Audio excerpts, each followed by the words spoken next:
So we were looking at redo operation and undo operation, right? So we know the CPU maintains this transaction log, right, in the main memory. In the transaction log, we have the complete detailed information of our transaction that we have done. And in the last, we have the commit statement, right? So when we reach to the commit statement, what actually it means, whatever changes we have done in the main memory are now being reflected to your original database, right? So all the changes in the database variables we have done will be originally done in the hard disk. And who will do that redo operation? Right? And whenever we perform the redo operation, it means this transaction log file will be deleted from your main memory and changes will be reflected over there, right? Undo operation, when this undo operation will be there in between the process, right? Somewhere in between the, you know, some failure occurs, right? This failure can be due to many reasons. What we have to do in this main memory itself, in the main memory, right, there might be some variables that we are using, right? So those variable values need to be rolled back, means whatever changes we have done, those changes has to be, discard. And the variable values should be the same that they were before execution, right? That is what undo operation is done. That means a rollback. Whenever there will be a rollback over the transaction, just due to some failures, we are going to perform undo operation, right? Undo operation also cleans your transaction log once the undo operation is being done, and redo operation also does the same, right? So I hope you have cleared these two operations, right? Okay, so now let's start your transaction state diagram, actually what it is.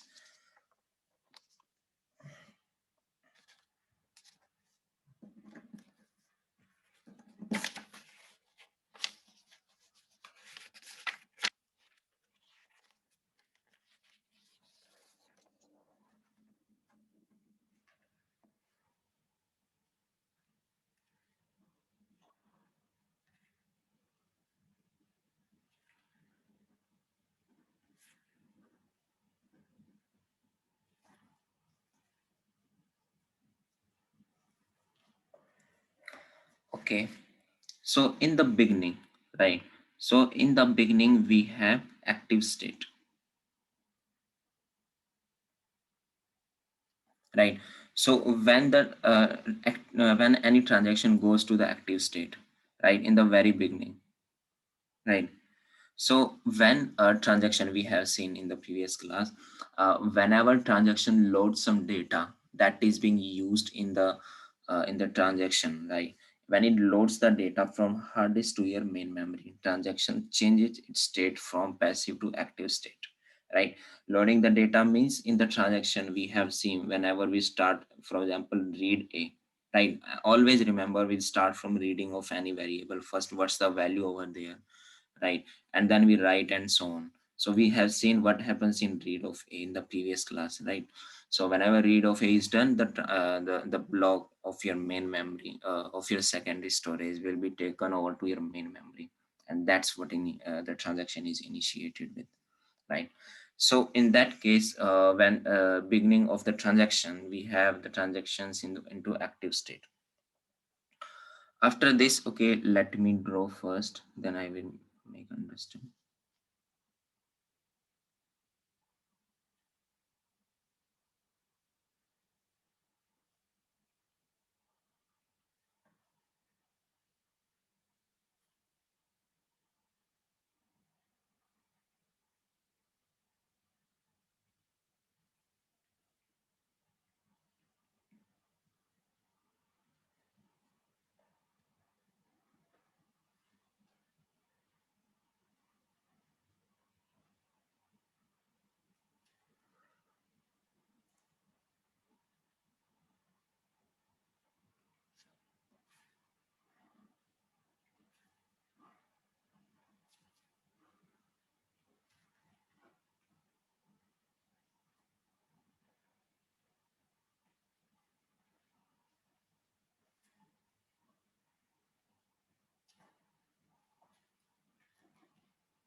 So this is our state diagram.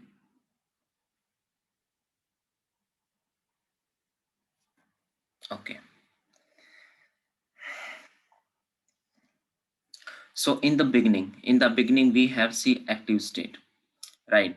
So let me take the example, the same example with the help of which we will understand this. Rate of A, for example, we have made some changes in A of 50. Then we perform these changes, right of A, then read of B.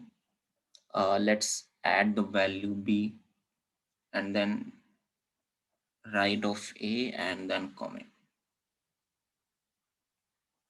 Okay, so let's understand with the help of this transaction.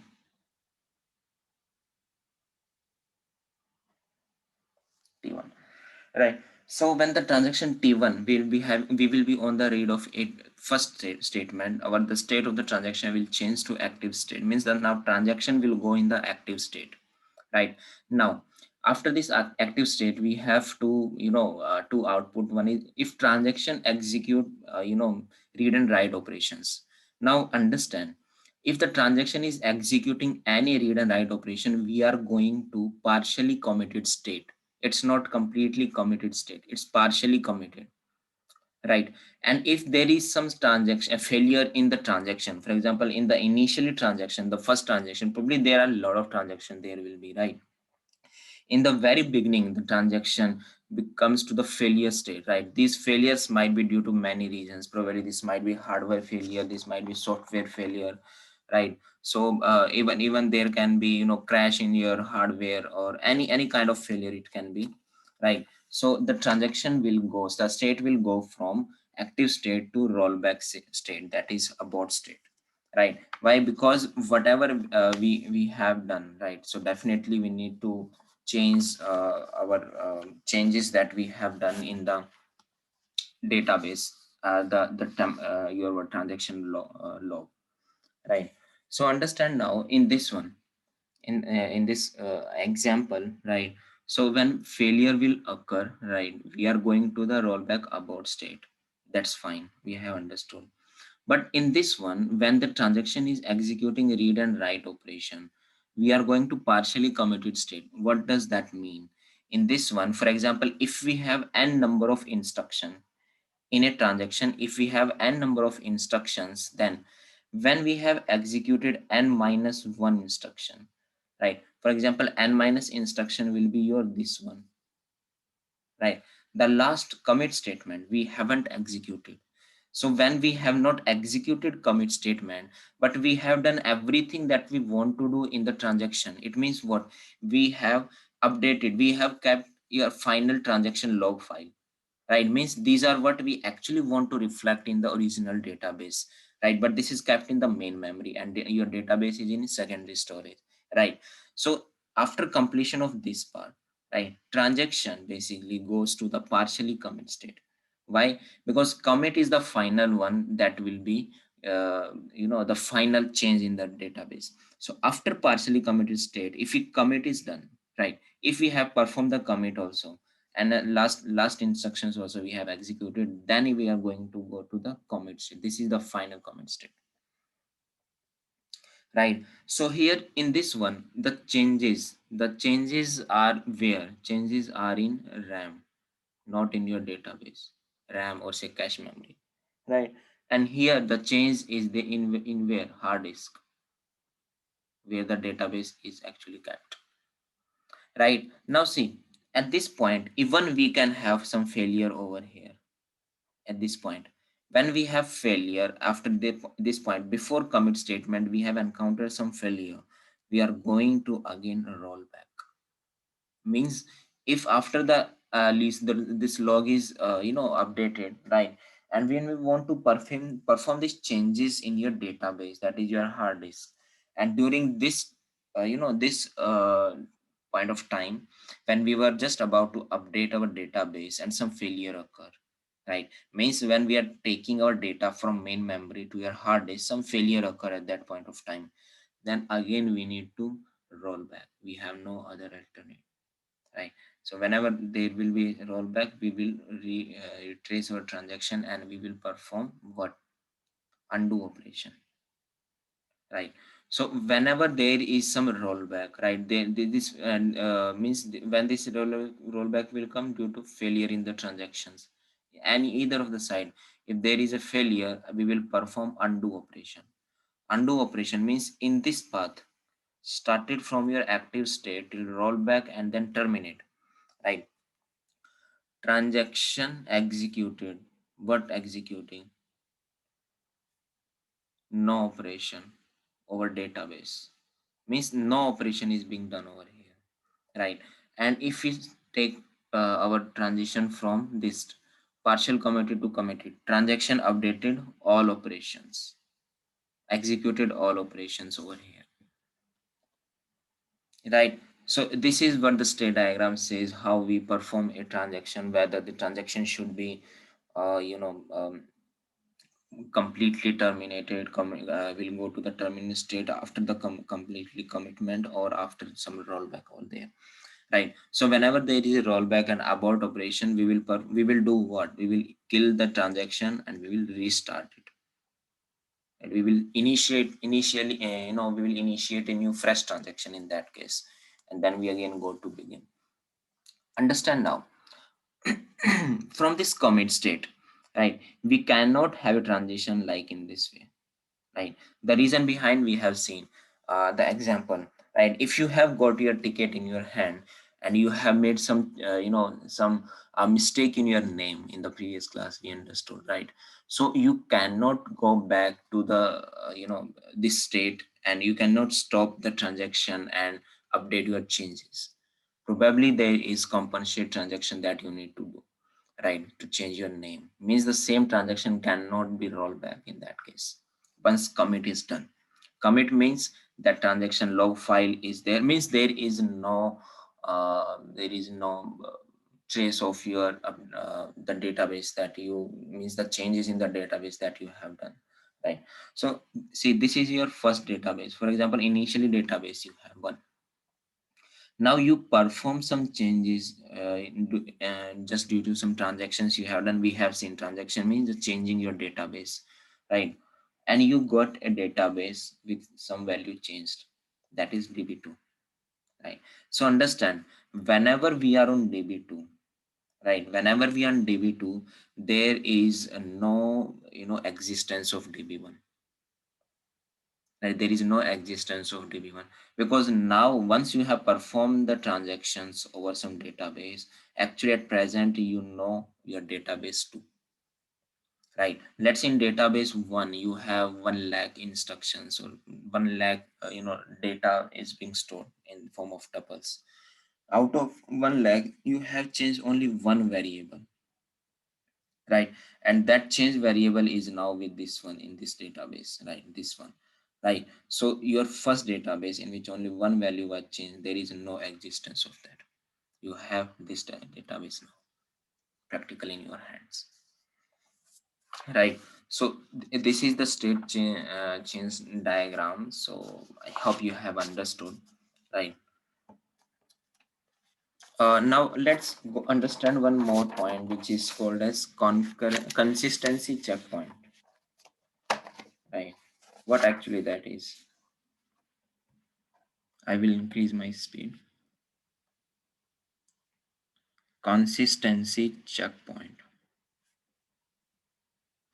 Understand now. See, in the previous one, we have understood if there is a rollback in the very last, right? So obviously there is a disadvantage that we need to, start the transaction in the very beginning, right? Again, we will start that, right? So consistency checkpoint is what it increases our efficiency. Understand? It performs the redo of committed transaction and undo of failure transaction until your previous checkpoint, right?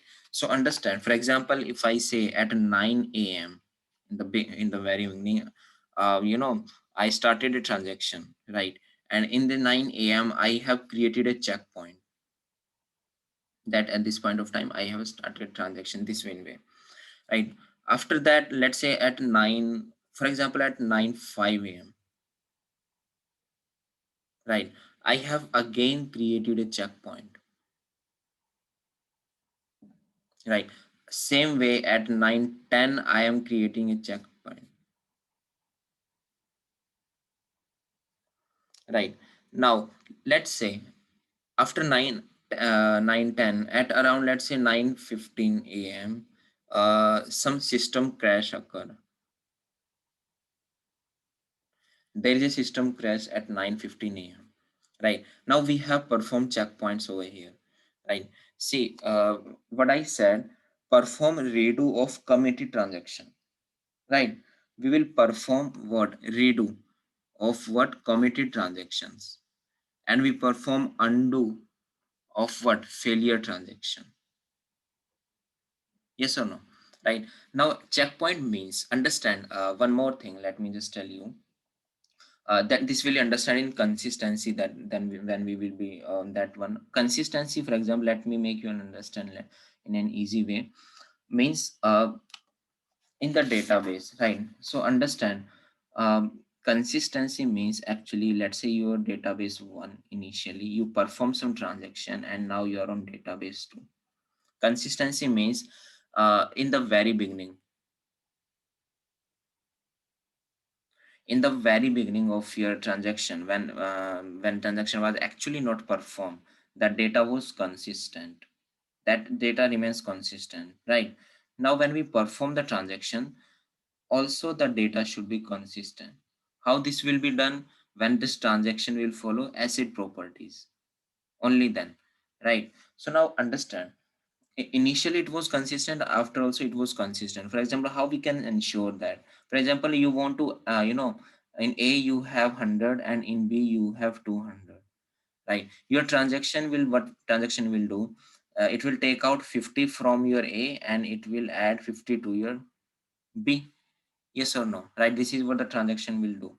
So initially when the transaction was not there, sum of A plus B was what? 300. Yes or no? 100 and 200. Once the transaction is performed and we have these values, right? That is A equals to 50 and B equals to 250. Now what is the value of A plus B? 50 plus 250, that is what? 300. So initially we have the same value. Once the transaction is performed, after that also we have the same value. We say the database is our consistent now, right? So this is how consistency can be checked, and it should be there, right? So at this checkpoint, for example, at this checkpoint, what I will do is, at this checkpoint I will check that at my 9:05 a.m. is my database consistent or not. And when it will be consistent, whenever I have performed your what your commit statement, right? So at this point of time, whatever changes is been done in between this time, I have reflected over my database. The same goes over here. But see, at this point of time, I haven't committed, I haven't created a checkpoint, but system crash occurred, right? So in this interval, right, in this interval, I will perform what? Undo operation, whatever I have done. And in this, I will perform redo operation. It's being performed actually, right?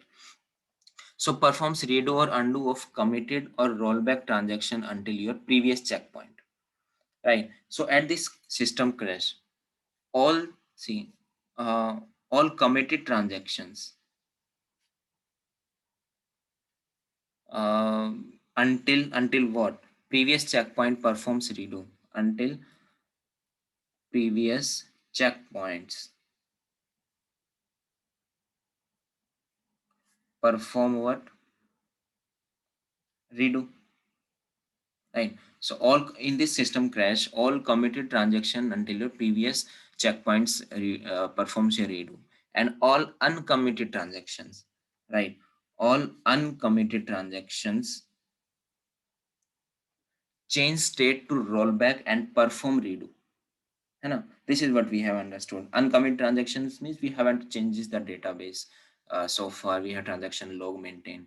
So we will roll back and perform undo operation, right? So okay, let me just show you a practical example. If we maintain the log file, right? So consider this log file. You will understand. For example, these are the instruction. that is T1 begins, right?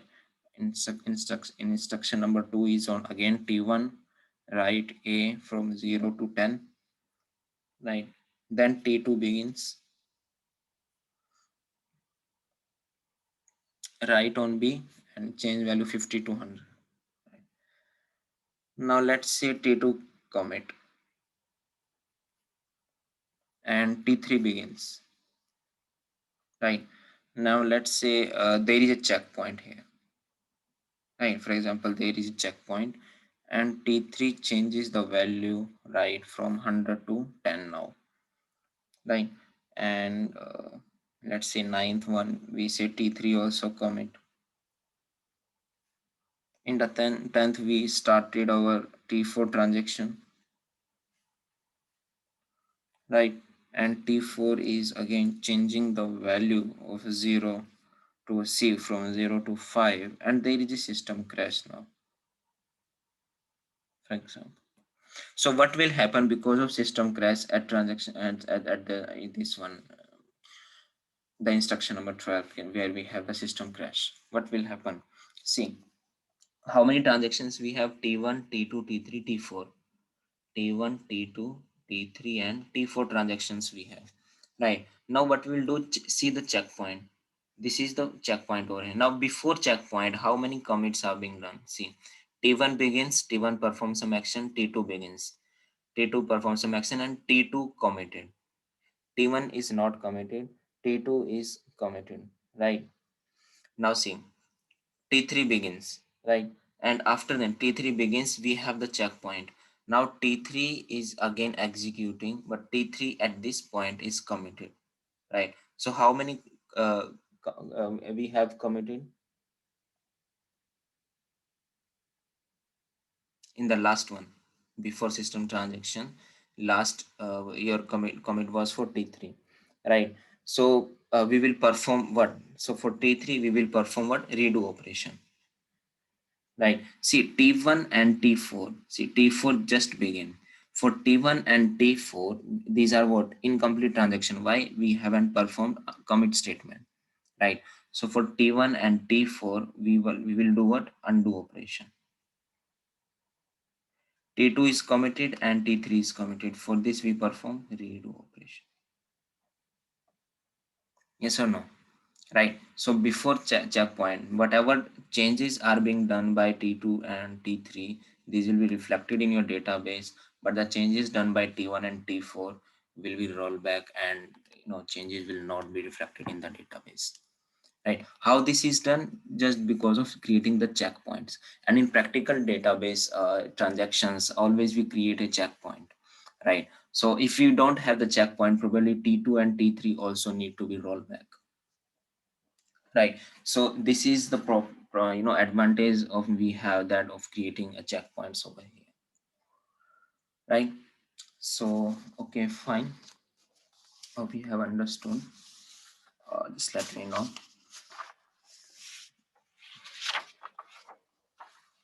Okay, what is durability now? Let's understand that.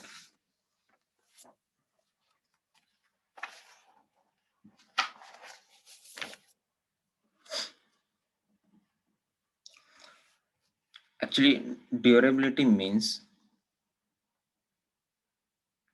see, changes made by the transactions, right? So we know transaction actually makes the change in your database. So whatever changes are made by the transactions into your database should be persistent, permanent in the database, right? So what does it mean? For example, you have performed in the banks, for example, right? So just understand, today you just visit the bank and you want to add some amount in your account, right? For example, you want to add 1,000 pounds. So basically, when you will add your amount, you will give your amount to your bank, right? So probably the bank employee gonna update your bank account, and whenever you see a account in your net banking, you will find out, okay, you have received your amount into your account, right? So see, whenever this value amount you have added in your account, this value should remain persistent into your account. It doesn't mean that after 1 week, the value just vanishes, your database value, whatever amount you have added just vanishes for no reason, right? So this thing should not be done in that month. So the durability says that whenever some changes are made by the transaction in your database, this should be persistent. Make sure that the next time whenever you are changing some database, for example, you are taking some amount from the bank, at that point of time the value should be changed, right? So whatever changes are done in the database, basically they should be remain inside your the database, right? They should not change. Actually, permanent changes should be done. That is what actually durability concept says, right? So our database is consistent. The transaction made should follow asset property that we have seen before applying our database to keep your database consistent, right? This is what we have seen. So see, the thing is, what actually happens in transaction failure, right? So when we talk about the transaction failure, right now we've been just using that, right? So there might be different reasons. For example, power failure can be there, software crash can be there, maybe operating system overload, right, or database overload. There are a lot of reasons, right? In that case, what actually happens, we have seen log files are stored in the disk. So we can recover if log files and the state of the transactions in the list, right? For example, for recovering those files, right, whenever crash occurs, right, and we want to recover our database and all those, so how that recovery is being performed, if you remember, there is called as RAID architecture, right? So this RAID architecture is being used, and this architecture is designed to perform your recovery over your database, right? Even basically if your disk crash, right? So if your disk also crashes, this RAID architecture is probably used. RAID means it's a redundant array of independent disk, right? So redundant array of independent disk, that is RAID. So again, in the RAID, we have different versions. For example, we have RAID 0, we have RAID 1, we have RAID 2, and so on. So 0 means no redundant disk. There is no redundant disk. Redundant disk means redundant means exact duplicate copy of your original database, right? So there is no, and this is what this duplicate copy is what backup, right? So this is what being used when we want to recover database. So there is no redundant disk over there in this one, right? So probably system is not durable in this case. System is not durable, right? But in this one, RAID 1, we have mirror image copy. We say this as a mirror image of your disk, right? In RAID 1, right? And definitely, if let's say this is my original database, and if this crash, then we have another copy of the same exactly same database, and that will be used now in this case. Means system is durable now here, right? So RAID technology is basically used when we have a large data and we want to recover all those things. Okay. Understand now, who gonna take care of all these things, and we have seen for atomicity, right?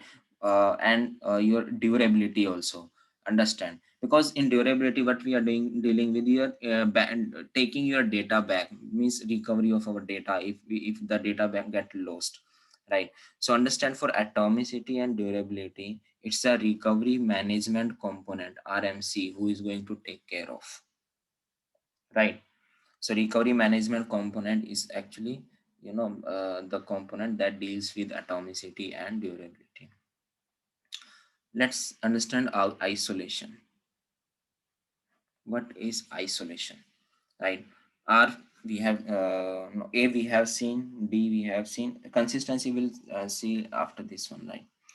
Isolation, before that, understand isolation is maintained by basically your concurrency control component. Like concurrency control component will take care of your isolation. what actually isolation is. Understand, in isolation, as the word says, right? So in a real life scenario, what happens is it's not like at the same point of time even a single transaction is being executed. No. For example, understand about the banking system, right? At a single second, a point of time, are we going to go through only one transaction, right? No, at same point of time, we know that in all over the world, lakhs of thousand lakhs of transactions are being performed, right? So this is what isolation, right? Means isolation means actually whenever we are performing transaction, right? And transaction should be performed in such a way that it is not being affected by any other transaction, right? In isolation means independently transaction should be running over there. Right. So running of one transaction is not affecting the work of other transaction. Right. So this is the concept is being used as a part of here. In isolation, let's understand two things. Right. See, let me give you some practical example before starting. Understand about the ATMs, right? So for ATM, when we go to take out cash from the ATM machine, right? So we see that in an ATM, right, at a point of time, only one user is there who can access the ATM. Yes or no, right? So at single point of time, this only user is the one who is, using this ATM, right? But now understand about when you want to perform some transaction, right? So now let's say understand we have for railway reservation system, right? We have some website, over some website we can book our tickets and we can perform transactions over a railway reservation. But this railway reservation provides us it's a scalable, right? For example, at same point of time, many number of users can perform the transaction, right? See, ATM money is also a transaction, and this is also a transaction.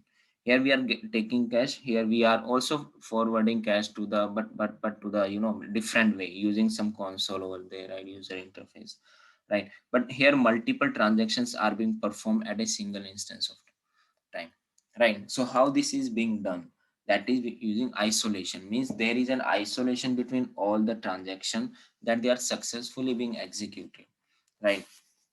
Means okay, two terms are there. One is called your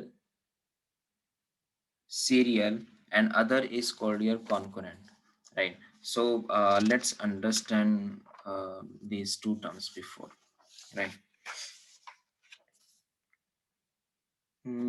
Before that, what we can do is, okay,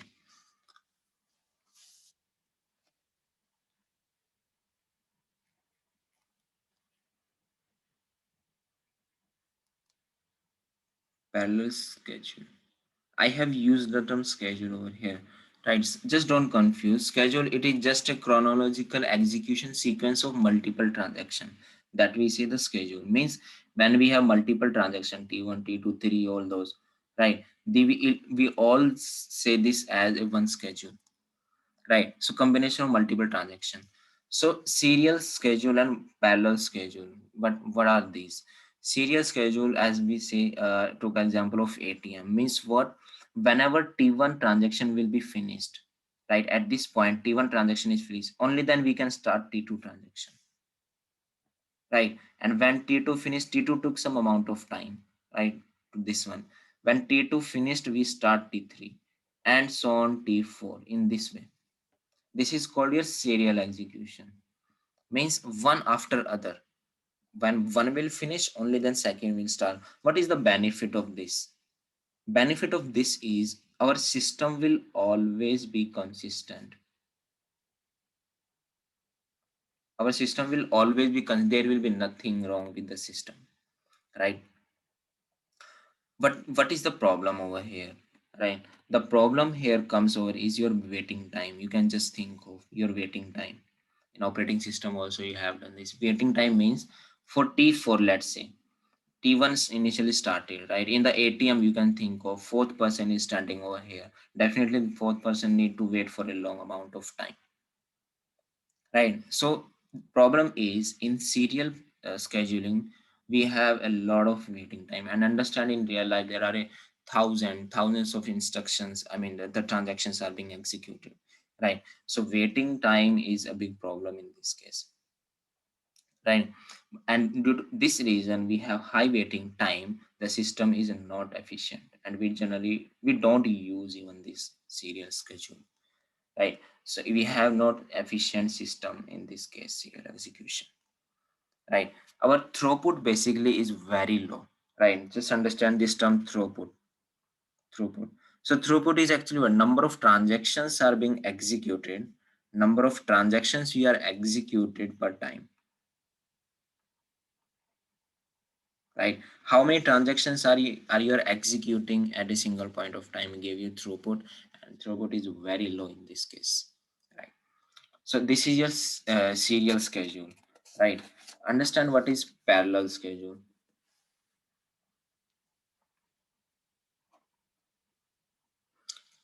Parallel schedule means we have, let's say, four transactions, right? T3, T4, right? We can execute one transaction after other transaction, means before completion of first transaction we can initiate the second transaction, right? So let's say T1 was starting, for example, over here. At this point of time, T1, we can stop T1 and we can start T2. From here T2 will start. At this T2 stop, now at this point of time our T3 will start. Now after this one we can even resume T1. T1 will continue, and after this we can stop, we can start T3. After this we can start T2 and so on. So this is what parallel execution, right? So but see, understand, if this is the transaction flow, right? So you cannot initiate the transaction T2 in this point of time when T1 was there, you cannot write it. When T2 was executed and T1 was executed, you cannot start T3 over here. So this is one after other, right? So in this case, right, for example, in like this way you can understand.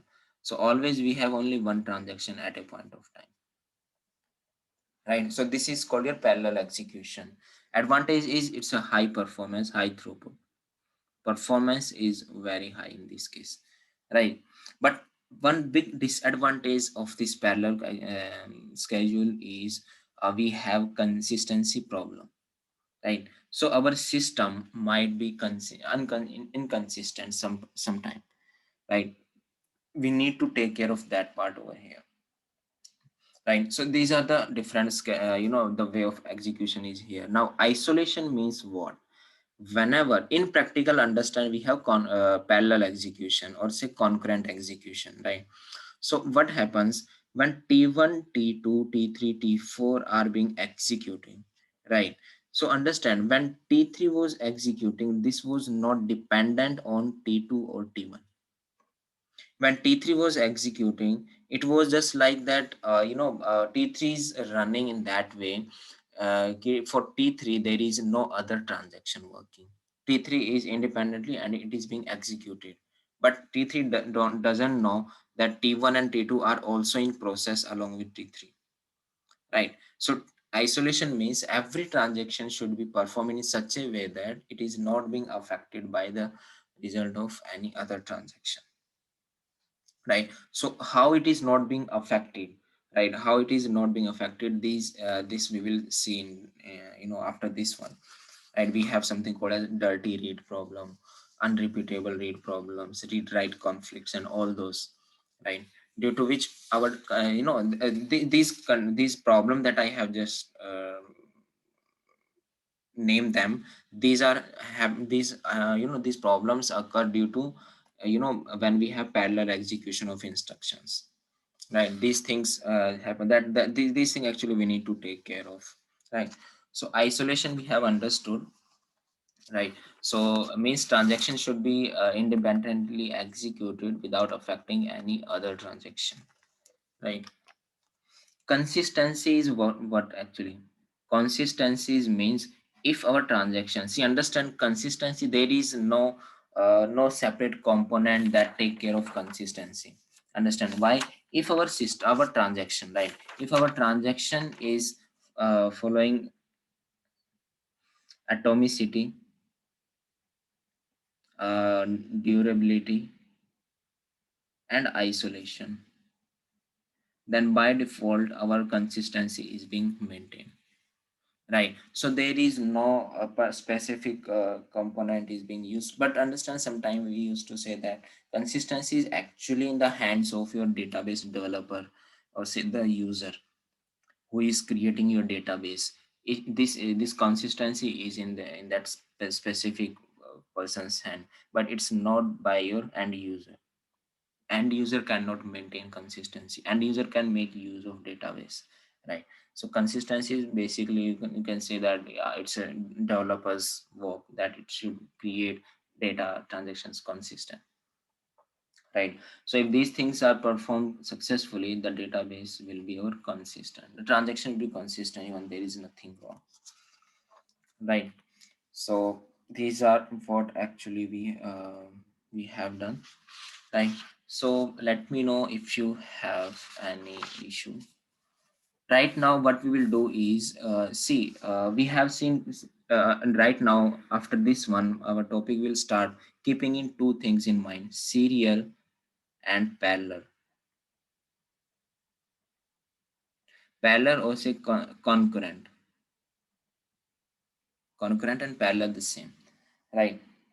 Means at the same point of time we have multiple, and serial means one after other, right? So see, consistency, okay, consistency we are saying. Isolation sometime, what we used to say is, as a part of isolation, if I say, see, concurrent execution of two or more transaction, for example, right? I'm just talking about this isolation only. Concurrent execution of two or more transaction result must be equal to your result of any serial transaction, right? So for example, T1 first we execute, in this case, if first we execute T1, T2, T3, T4 in serial. So after T4, whatever output we are getting, this output should be same as when we execute T1, T2, T3, T4 in parallel execution. So whatever output we will get, this should be equal to our what serial execution of all the transaction. Then we say that isolation is being is achieved in that way, right? So this type of explanation sometimes you will find out in some books or over, right? So I hope you have understood. In the next class we will start first, see, our next further up topics will be completely on your parallel concurrent execution, concurrent schedule we will be going through, right?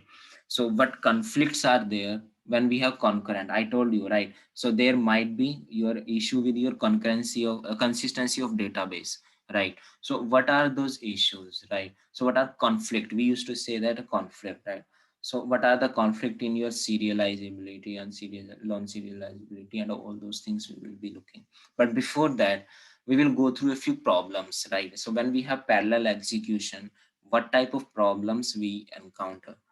We say the dirty read, and we say this unrepeatable read, and we see read and write conflicts. How read and write conflicts with each other when we have parallel execution, right? And then we'll see how we can get rid of these parallel execution problems so that our database should remain consistent,